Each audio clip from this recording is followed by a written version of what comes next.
So layered necklaces, like this one featured in Alex's blog recently, are a great way to add intrigue to your jewellery and ensure that you're wearing all of your favourite necklaces all at the same time. But it can get a bit complicated when you've got several clasps all happening at the same time. So one way to combat that is to use one of our clever sliding clasps. You can see this here. So these connect into one another, have 3 loops at either side, but basically have a necklace attached to each one.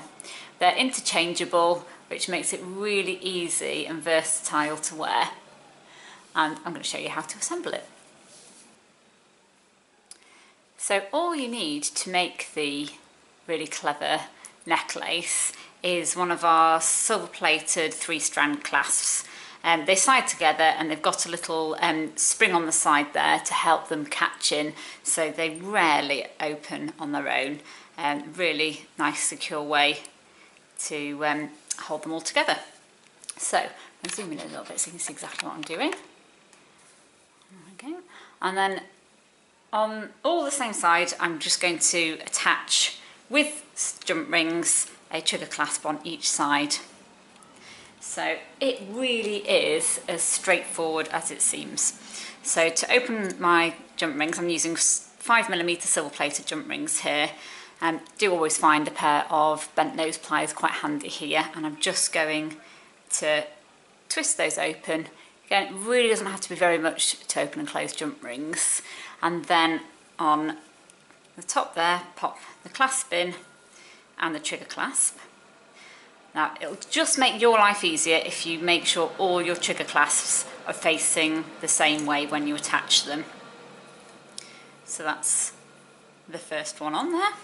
Then we do exactly the same again, so we're just going to twist that open,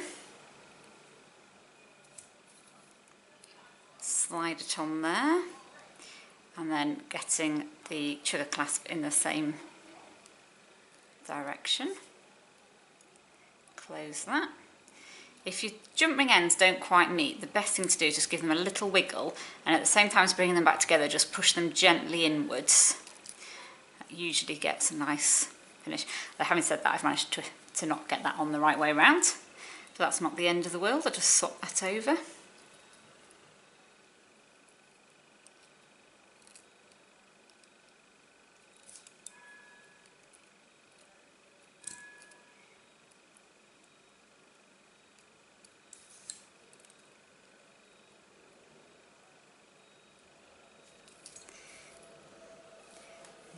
Facing the right way now.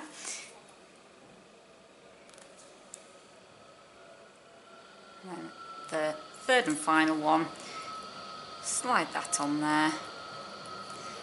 And if I lay it down flat, it'll be easier to see which direction the trigger clasp wants to go, and that's this way.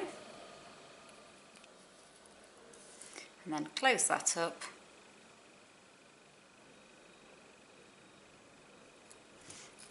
And there we have it. Now this in itself looks a little bit strange, but as soon as you have all your necklaces attached, it makes a lot more sense. And this just allows you to swap and change all your necklaces. So you might find you end up wearing the same 3, or you want to mix and match, and every time you put the necklace on, you swap them around. So how do you actually attach them?